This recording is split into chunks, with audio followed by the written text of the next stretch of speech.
Okay. You've been in this spot for a little more than 2 years now. Number one priorities when you were running, mental health. You brought that up a lot. I want to know, in these past 2 years, how far have you come with helping mental health services or support in the city of Colorado Springs? What are some things you want to point out? Well, I'm actually pretty excited about a lot of stuff I've been able to lean into and really elevate in our city. Mental health, as you know, is a big challenge for our nation and particularly for our county, as we have been leading in suicides for really decades. And a large part of that is because we are a military background.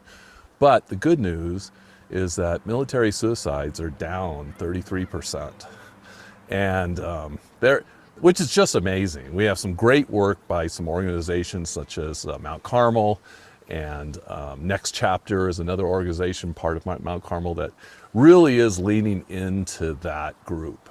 But the other great news is that the county just announced last year we were down 18% in suicides, which is amazing. Now, we still had 155 people who took their lives because they just couldn't find meaning or purpose anymore. We just need to keep working to change that. How do we elevate really life, and how do we improve that quality of life for everybody, that we can really diminish that aspect?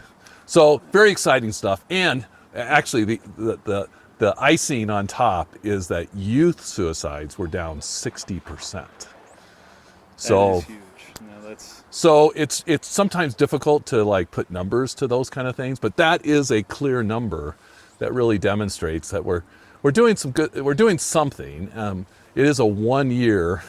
I'm hoping next year we have just as good as results, right? Yeah, some action you've taken, a proclamation in September, just raising awareness. What other action have you taken to help with mental health in Colorado Springs? Well, the big thing, and I really can't say enough for Mayor Yemi just really wanting to come alongside, but this idea of community activation, like how do we activate the community? Because government can't and shouldn't do everything. We need to get the community engaged and involved. I mean, that's really what builds a strong community. And so community activation piece. And so a big dynamic of that is the initiative that I helped kind of brainstorm called our neighborhood gatherings. And it was actually a block party, but we couldn't block 1,000 neighborhoods, and we couldn't use the word party for obvious reasons. So we came up with neighborhood gatherings, and it's been a huge success. We've got tons of neighborhoods that have activated.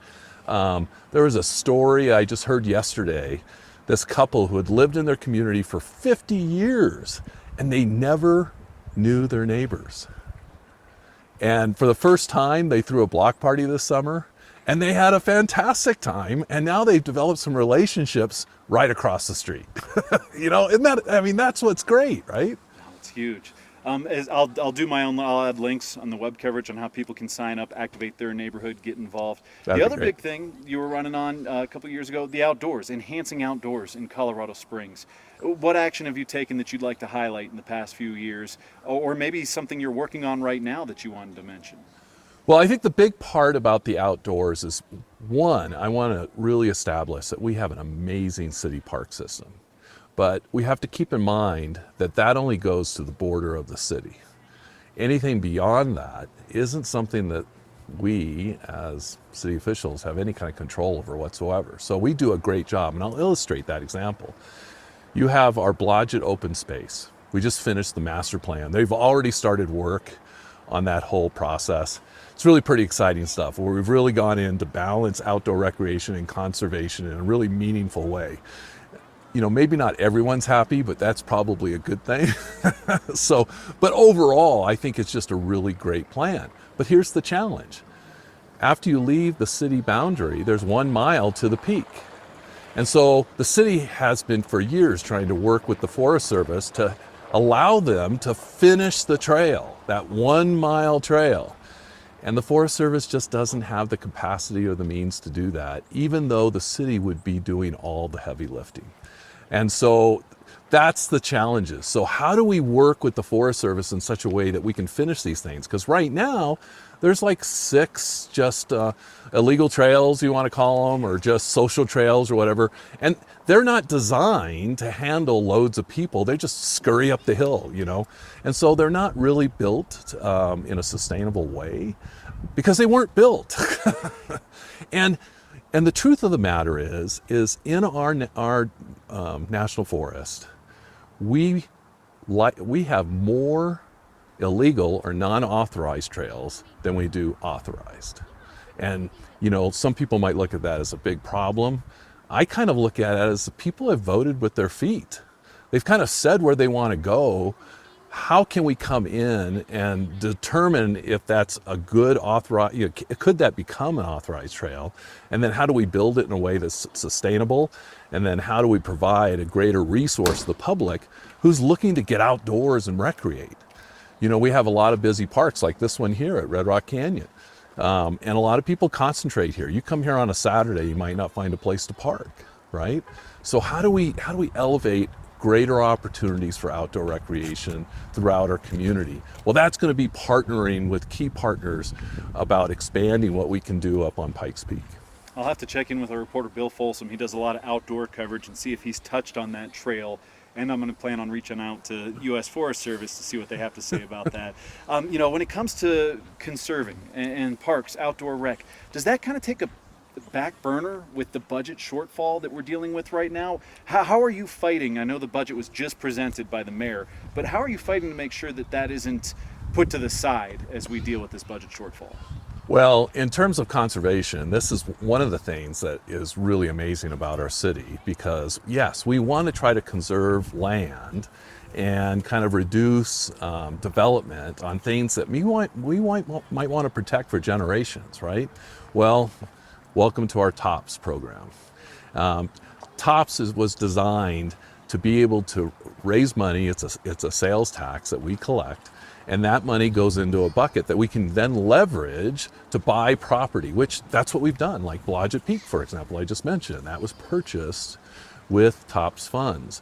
And so that is not connected to the city budget. That is not part, it is set aside and designed for that purpose of expanding open space and opportunities for people to enjoy recreation and just being out in nature. So that's the great news is we have that program and it's really been proven to be a huge success and very exciting. There's so many great trails here in Colorado Springs, Palmer Park, Pulpit Rock, the list goes on. Why did you want to meet today? Why did you want to meet at this location? What do you have to say about this part of town? Well, I think the big thing, I mean, I could have been in a number of different places, but the value is, I mean, just take our military, for example. Every time someone retires, where do they want to live? They want to live in Colorado Springs. Lots of people want to live here because of the values we have around outdoor recreation. And so when we look at the economic values, not just in the industry itself, outdoor recreation, by the way, is a $1.2 trillion industry nationally. It's huge.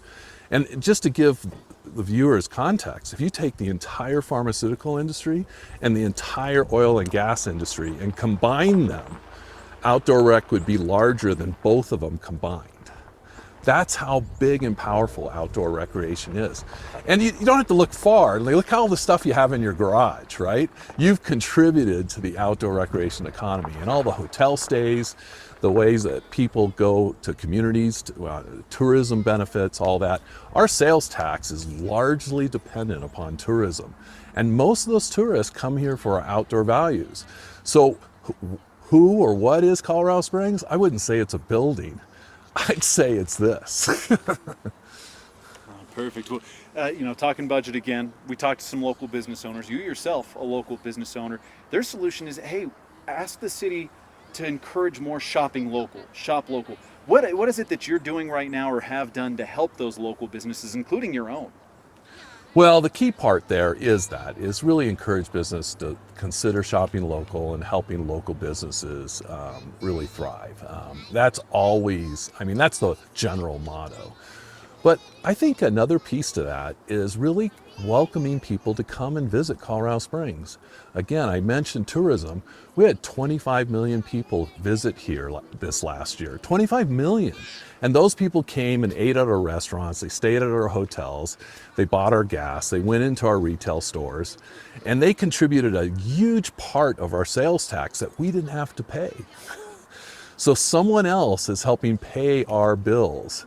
And so if we can encourage friends and families to say, come on out, let me take you on some of these amazing trails that we have, or up to Pikes Peak and get a donut, you know, or to go out fly fishing, right? I might know of a company that does that. No, yeah, let's talk a little bit about your company. Sure. You know, I believe, correct me if I'm wrong, passed on to your daughter. Is that right? Is your daughter helping manage it? We're in the process of all that. So currently, I'm still the primary owner, and she's number two. But what's that experience running a local business in a city? How's that helped you become a city council member, a better steward for those local business owners? Well, I think that was probably the big driver of why, because I've been a heavy advocate for outdoor rec for a number of years. I helped start Pikes Peak Outdoor Recreation Alliance, and it's become just a model throughout the state for regional partnerships of gathering people together to take on the outdoor rec challenges that we have.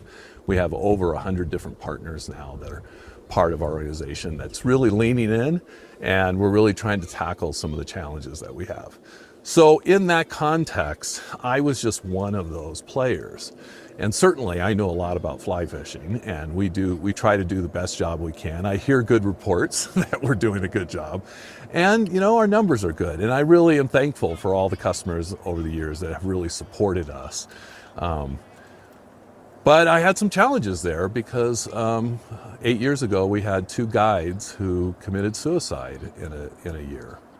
And I turned for resources as a business owner that really cares deeply about employees and family. And in that experience, I couldn't find what I needed. And that led me to kind of think about, well, who's advocating for this? Who's pushing these type of things? And I didn't hear the conversation during the mayor race when Mobilati won. And I didn't hear it at first. And so I began to kind of voice. And then I decided that's what I need to do. I need to run to elevate the voice for mental health. And you know, that's that part with community activation that we talked about earlier. I'm sorry for your loss. You know, 2 employees, I can't imagine how tough that was and how tough it continues to be. But that's every small business. I mean, every small business is dealing with challenges within their employees as they try to create that family environment, right? That's what's really special about working in a small business versus a big corporation. We talked a lot about your major priorities. What are you hearing from constituents? What problems do you continually see, whether it's in email or conversations, that you feel need to be tackled right now?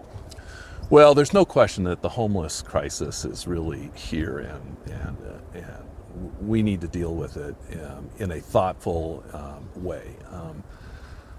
Some of the things that I believe that we're doing are correct, but there's a big missing gap. And that gap is that we do not have a mental health hospital in our region. We just don't have it. So right now, for particularly the people that are very mentally challenged or really gone down the path of drug addiction and all the things involved with that, really people that are really, our rescue mission is an amazing rescue mission. They've won a number of awards and do great work. And their bar for like what it takes to be able to get in is very, very low. But there's still 100 people that don't make that bar because they're too much of a risk to that population. And we're not addressing that group. And that's the group that's shouting at the corners. That's the group that's throwing chairs through windows in businesses. That's the group that's doing all these things. And where do they go? Well, they can go to jail. Well, that just doesn't last very long and they cycle out. Or they can go to our emergency rooms. Well, that's a high cost to the community. We haven't looked to invest in something that could really address this issue, some kind of crisis stabilization unit of some sort. So I'm trying to bring key partners together to really kind of elevate this conversation around this. How do we address the chronically mentally ill that are on our streets? How do we address these issues? And it's a difficult topic because we just don't have people who just need a job. There are certainly that group that is out homeless right now. Okay, they need to just get a job, no question. But there's a lot of people that just don't have that ability because of some of the mental health and drug addiction challenges that they have. And we need, as a community, to come alongside them and really try to navigate that so that we can get them to a more stable position and move them through our process of really elevating them in our community somehow. How can the community help you in that mission? I mean, I'm sitting here thinking those types of resources might take state lawmakers coming in to help with state funding. It might even take federal when you're talking about VA, bringing in a mental health hospital. How can other community members help you with that? Well, it's identified. President Trump identified it in an executive order on the disorderly streets and crime executive order. Within that, he talks about the need for these mental health centers. And what that's going to look like at the federal level, we don't quite know yet.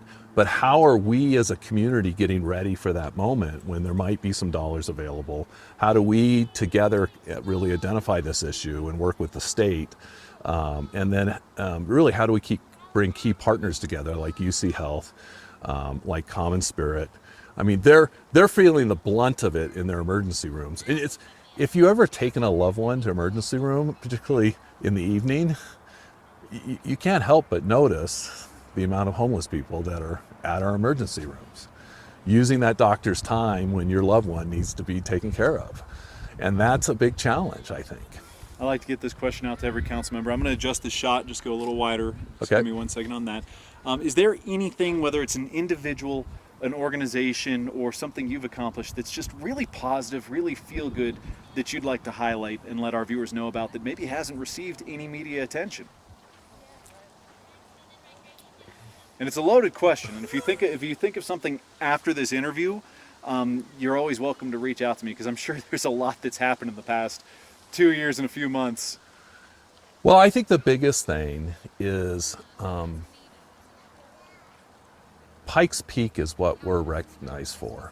Now, I get the Olympic City, USA. I understand that. I think it's a good logo and everything. But when you actually talk to people about Colorado Springs, they're going to say, oh yeah, Pikes Peak, because that's America's mountain.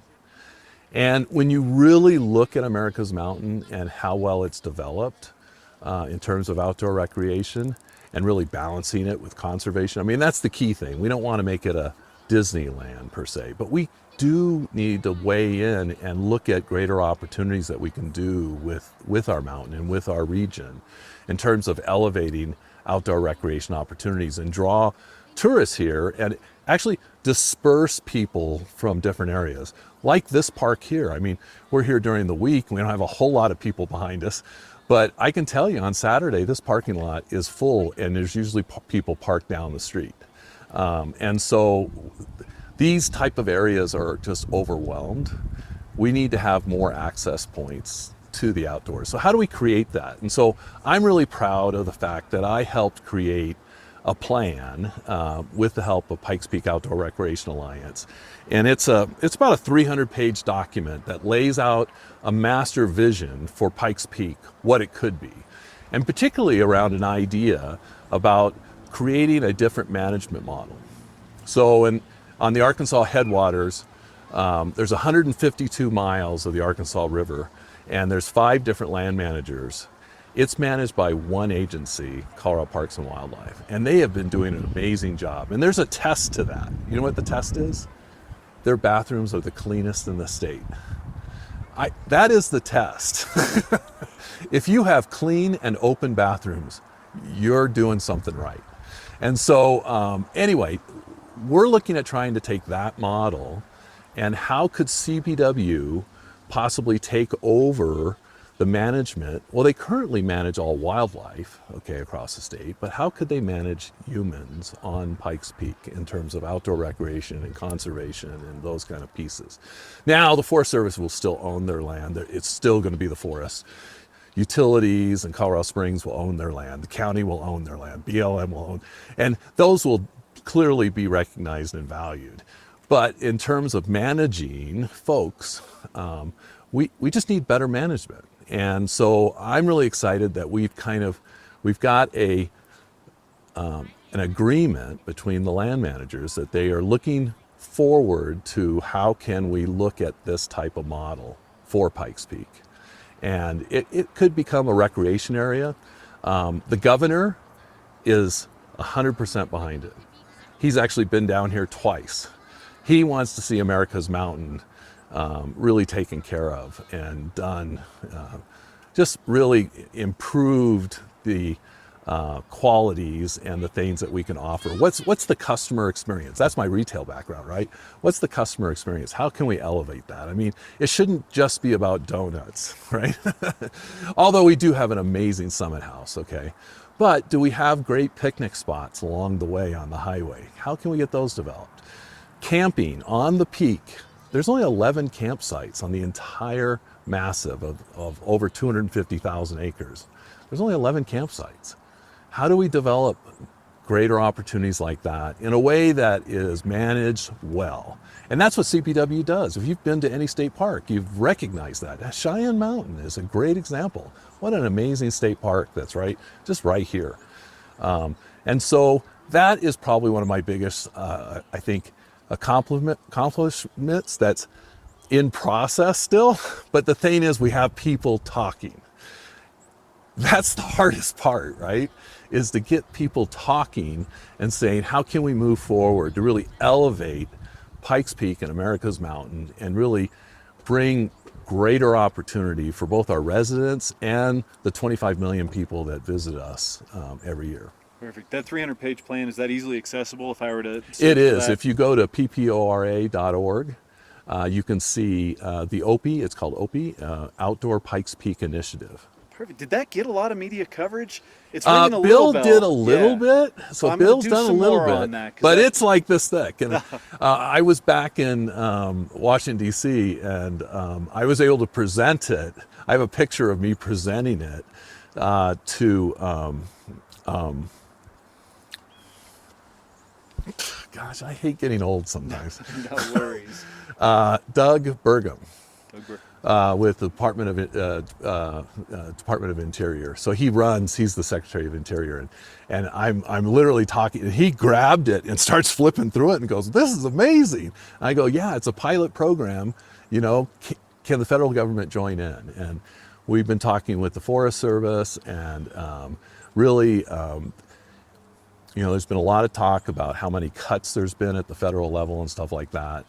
And so how can we as a state and as a community come in and support that? Because we're part of America. This is our mountain. We need to manage it in a conservation strategic way that elevates it, but yet protects it for generations. Perfect. I've only got a few more. No problem. Going back to, you were talking about taking advantage of Pikes Peak, and that's what we're known for. Correct me if I'm wrong, you're kind of on the boat of maybe rebranding from Olympic City, USA. Is that kind of where you were going with that? Well, I don't think it's, I love Olympic City, USA. I love the whole concept and I love the idea. There's no reason those things can't run in parallel, because what athlete doesn't want to leverage the asset of Pikes Peak? I mean, a number of races go up Pikes Peak. We've got a number of marathons, all those kind of things, right? So I find that they're in harmony, but Pikes Peak is what brought people here. I mean, it's been around a few years, a lot longer than Olympic City, USA. And I think we need to elevate that. And the other thing that's really, really important here is the outdoor rec community, although I express how big it is, $1.2 trillion nationally, like we should be leaning into that, right?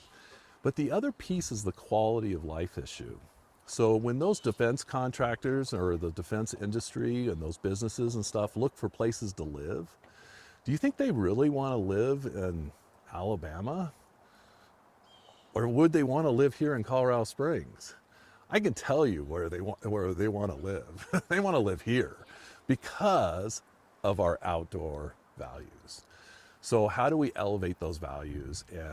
And really, that's what makes us different than Austin, makes us different than a lot of other communities that we're competing with on an economic level for some of those high-priced jobs and those big businesses. We're competing, and so that's what gives us a little bit of extra, is being able to live in this environment. Of course I want to live here, right? So that's the downside for those that are already in the door, is that we have a lot of people that want to come join us. And so, but we have to look at that as a positive. Change is hard, but necessary. And if you don't have growth, then you have stagnation. And man, you don't have to look far in America to see stagnation and what it's done to communities like Detroit and some of these other communities. I mean, when you get stagnation, you have serious issues. You can't pay your bills. There's a number of things that go wrong with stagnation. So we do not want stagnation. We have to maintain growth, not like accelerated growth, but good planned growth. And of course, City Council has a big part in trying to kind of figure out what that future growth might look like. And it takes a moment to really think through that. Like, would this development really benefit the community? And so sometimes I voted for them, and sometimes I voted against them. And that's kind of a key part of it. So I take my small business mindset, and I look at it, and I know I want more customers, but is this the right thing for Colorado Springs right now? Perfect. Anything I didn't touch on that you wanted to add, sir? You know, one of the cool things I like about Colorado Springs is there is a lot of people that really have leaned into our community and volunteer in many different ways, whether it's at the hospital, whether it's working on a trail, whether it's working with homeless folks. That effort is so rewarding, and I think we do a great job, and I would like to inspire people to try, how do we get to an Olympic level? How do we do an Olympic job? Like, how do we get our entire community to lean in and think about how can they give back to the community in some shape or form? And what they'll find is they'll find more meaning and purpose in their own lives as they kind of give back to someone and really contribute to the community at large. That's what activating community is all about. That's what we need to do as a community, is find some small ways to give something positive to someone, some act, some kindness, some gesture, and just donate a day. Donate a day to work on a trail. Donate a day to help with a homeless cleanup. Donate a day to get some training on suicide prevention. Find a way to kind of reach out to that guy that's in the cubicle that nobody talks to. You know, those are some statistics that are really hard, is when we talked earlier about suicide, 75% of all suicide are white males. And it's a hard number because it's not a group that typically gets a lot of fundraising. And yet, 75% of all suicides is white males. And so look for that guy. Reach out to him. Ask him how he's doing. Get him engaged. Invite him over for dinner. Do something to kind of be active in the community. And if everyone just does their small part, we'll elevate this city to an Olympic level that just can't be measured.